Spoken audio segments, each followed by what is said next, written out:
Les marionnettes autonomes. Dans une petite ville, une rumeur étouffée se transmettait de génération en génération. À chaque minuit, les rues s'animaient d'êtres impossibles. Des marionnettes, sans cordes, sans maître. Elles marchaient seules, dans un silence effrayant, reproduisant les gestes et les voix de ceux qu'elles croisaient. Nicolas, 19 ans, n'y croyait pas. Pour lui, ce n'était qu'une superstition. Alors, un soir, il décida de prouver à tout le monde que ces histoires n'étaient que des contes pour enfants.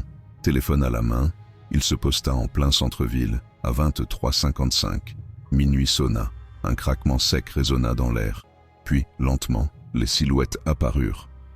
Des formes rigides sortirent des ruelles, leurs articulations grinçant comme du bois ancien. Leurs yeux vides fixaient en Nicolas.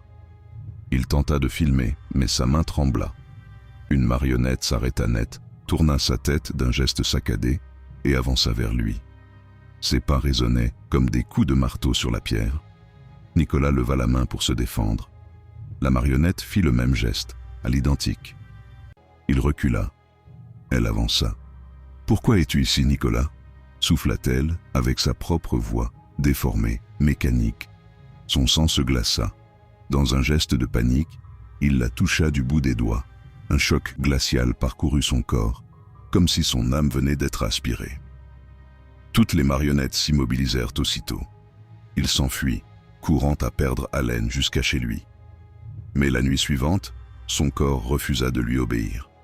Ses muscles se raidissaient, ses articulations craquaient.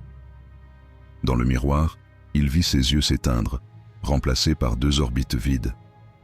Sa peau prit une teinte boisée, ses gestes devinrent mécaniques. À minuit, il se leva sans le vouloir et quitta sa maison. Dans la rue, d'autres silhouettes l'attendaient. Il marcha parmi elles, parfaitement synchronisé, comme s'il avait toujours été l'un des leurs. Depuis, une marionnette de plus erre dans les rues.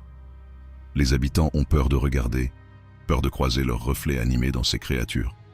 Car chacun sait qu'une seule erreur suffit. Un geste copié, une voix imitée, et vous n'êtes plus qu'un pantin.